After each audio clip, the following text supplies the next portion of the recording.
My self Manish Bhardwaj, score with core में आपका स्वागत है। मैंने अभी आपसे डाउट लिया था कि आपको क्या क्या डाउट हो रहा है।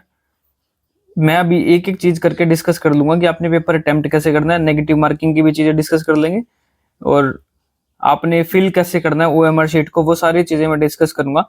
देखो, तैयारी आप लोगों ने सबने कर ली है, सबकी तैयारी हो चुकी है। तैयारी करने के बावजूद भी कई बच्चे क्या करते हैं, ओएमआर फिल करने में, ये क्वेश्चन अटेम्प्ट करने में, या पेपर में माहौल कैसा होगा, इन सब चीजों में गलती करते हैं और वो फिर काफी क्वेश्चन से पीछे हो जाते हैं, फिर सिलेक्शन 1-2 नंबर से उनका रह जाता है। तो उससे बेटर है मैं आपको एक बार पूरी स्ट्रेटेजी बता देता हूँ कि करना क्या है। देखो, 3 तरीके के क्वेश्चन होते हैं। एक होता है कि श्योर, आपको बिल्कुल श्योर क्वेश्चन आता है। सेकंड होता है कि आपको डाउट है थोड़ा, 2 ऑप्शंस में डाउट होता है। ठीक है, थोड़ा सा डाउट है कि 2 ऑप्शन तो आपने एलिमिनेट करती है। एलिमिनेशन मेथड क्या होता है, जैसे ये ऊपर क्वेश्चन है, ये क्वेश्चन देखो, आपने ये पढ़ा। मैथ में तो देखो एलिमिनेशन मेथड होता नहीं है, मैथ में तो जो क्वेश्चन होगा वो होगा। एलिमिनेशन मेथड होता है जैसे इंग्लिश में या जीके में हो गया, आपका साइंस में हो गया, कि इन ये 2 ऑप्शन तो बिल्कुल हो ही नहीं सकते। अब ये बच गए ये 2 ऑप्शन, इनमें से कौन सा चूज करें, तो इसको बोलते हैं एलिमिनेशन मेथड। अब मैं ये सब चीजें आपसे डिस्कस क्यों कर रहा हूँ, क्योंकि मेरे खुद 7 से 8 एग्जाम ऐसे हैं जिसमें मुझे पोस्ट मिली है। अभी 2023 में भी 2 पोस्टें मिली थी मुझे, एक तो एसएससी सीजीएल और दूसरा चंडीगढ़ गवर्नमेंट की ही। तो इसलिए मैं आपको बता पा रहा हूँ और आप ये स्ट्रेटजी फॉलो कर लेना ताकि आपको भी बेनिफिट मिले। तो रिसेंट के एग्जाम्स की बता रहा हूँ जो मेरे क्लियर हुए हैं और जो मैंने स्ट्रेटजी फॉलो करी है, तो मैं आपको भी बता पा रहा हूँ। तो ध्यान से दे सुन लेना एक एक चीज। तो एक श्योर क्वेश्चन होता है, एक डाउटफुल क्वेश्चन होता है, एक होता है बिल्कुल ही नहीं आता। ठीक है, बिल्कुल ही नहीं आता, नो अटेम्प्ट, कि आपको आता ही नहीं है, बिल्कुल ऊपर से गया सिर के। एंड में कट ऑफ भी बता दूंगा मैं, कट ऑफ की भी देख लेना। तो जो श्योर क्वेश्चन होता है सबसे पहले आपने वो करना है। जैसे आपने पेपर देखा तो पेपर में ऐसे मिक्स क्वेश्चन होंगे, ऐसा नहीं होगा कि पहले मैथ, कुछ भी आ सकता है पहले। तो आपने देखा पहला क्वेश्चन आप आता है आपको, ठीक है, आपने सीधा गोला फिल करा ओएमआर पे, खत्म करी बात। ऐसे नहीं करना कि पहले मैं सारा पेपर अटेम्प्ट करूंगा एंड में गोले भरूंगा, ये स्ट्रेटेजी बिल्कुल मत अपनाना। जो मैं अपनाता था मैं आपको वो बता रहा हूँ। पहले एक क्वेश्चन किया, सीधा गोला भरा, दूसरे क्वेश्चन पे मूव कर गए। दूसरा क्वेश्चन आपको डाउट है कि मुझे पता नहीं आएगा या नहीं आएगा, लेट्स से कि ये वाला क्वेश्चन ही है कि आपको डाउट है कि ये मुझे आता है या नहीं आता, मुझे नहीं पता।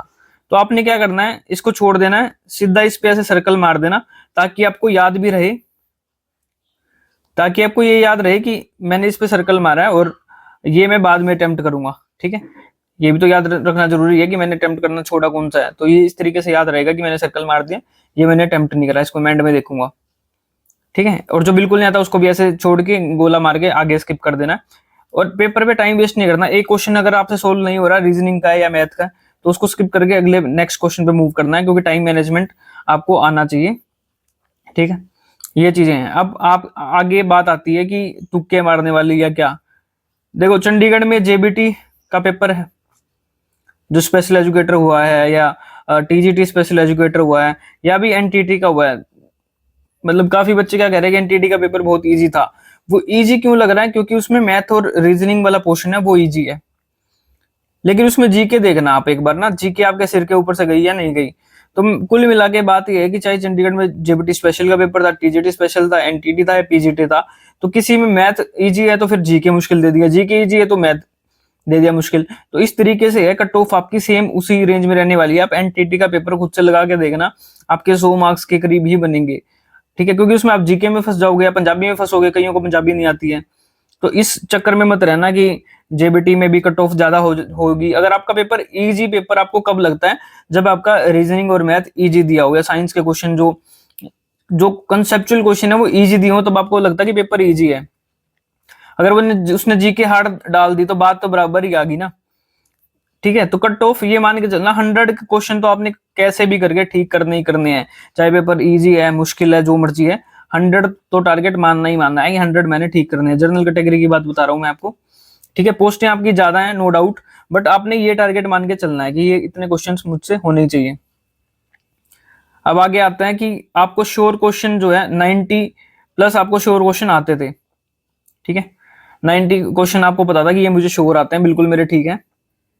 देखो, पेपर में 10 नंबर तो पंजाबी अगर माइनस करोगे, फिर आप टीचिंग एप्टीट्यूड ऐसा नहीं होगा सारे क्वेश्चन आते होंगे। इंग्लिश में सेम है, इंग्लिश 15 नंबर की आएगी, सिनोनिम एंटोनिम आप अटकने वाले हो उनमें, सिनोनिम एंटोनिम वगैरह में आपके ऊपर से जाने वाले हैं वो, क्योंकि कुछ भी आ सकते हैं। जो सीजीएल की तैयारी करता है वो होता है कि वो 100 नंबर की इंग्लिश आ रही है, 50 नंबर की आ रही है, वो पूरा एक साल से इंग्लिश घोट के बैठे हैं। तो आपने नहीं करा ना इतना, आपने इतना क्रैम नहीं करी इंग्लिश, तो सिनोनिम एंटोनिम में आपको दिक्कत आने वाली है।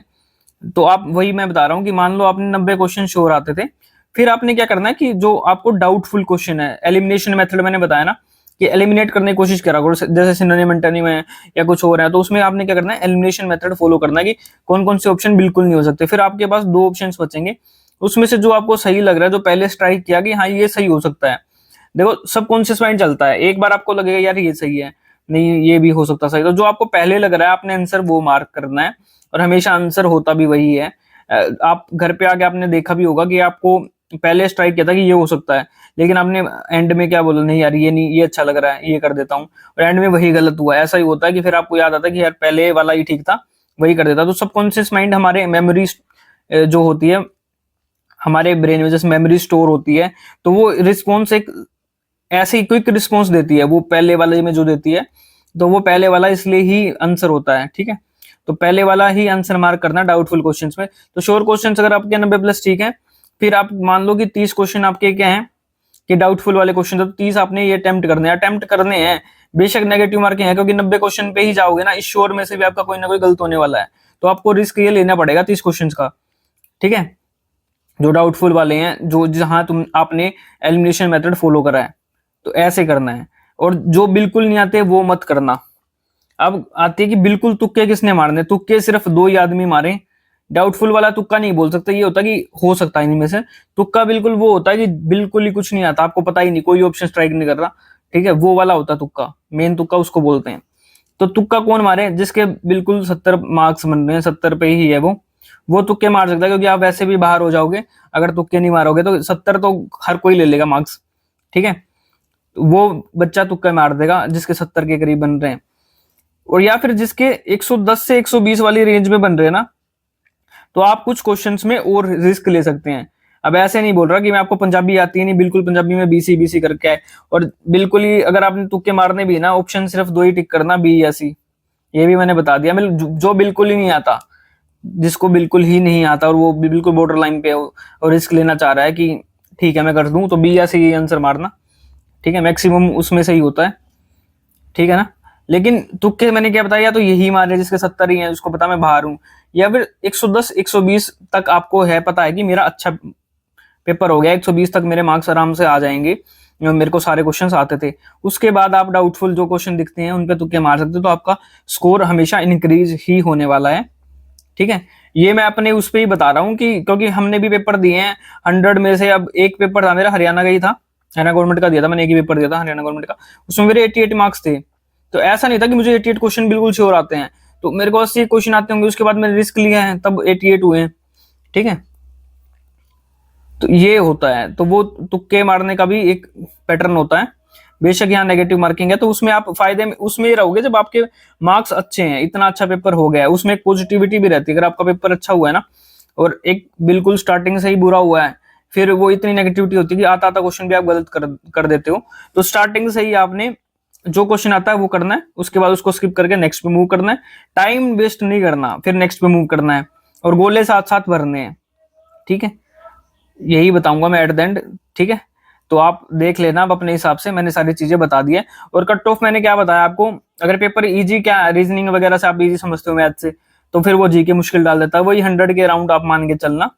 बाकी पेपर के पैटर्न पे डिपेंड करेगा, पेपर कैसा इजी टू मॉडरेट कैसा आता है, वो सारी चीजें पेपर में डिस्कस करेंगे। ऑल द बेस्ट बोलूंगा मैं सबको, आपको, और जो भी मेरे चैनल से जुड़ा है, मैं चाहता हूँ आप लोगों का सिलेक्शन हो जाए, ताकि आप भी एक बताएं कि हाँ कुछ पढ़ा था हमने, और कहाँ से पढ़ा था वो भी आप चीजें बताएं। क्योंकि देखो आईसीटी वगैरह की मैंने कितनी सारी वीडियोस आपको यूट्यूब पे फ्री करवाई हैं, और सारी वैल्यूएबल हैं, चाहे वो आईसीटी है चाहे वो मैथ है, उनमें से बिल्कुल यू के यू क्वेश्चन आने वाले। मैथ भी मैंने फ्री करवाई है, 5-6 वीडियो, 5-6 टॉपिक, वो आपने करने थे, उसमें से क्वेश्चन यू के यू आ जाएंगे, उनसे बाहर नहीं आने वाला।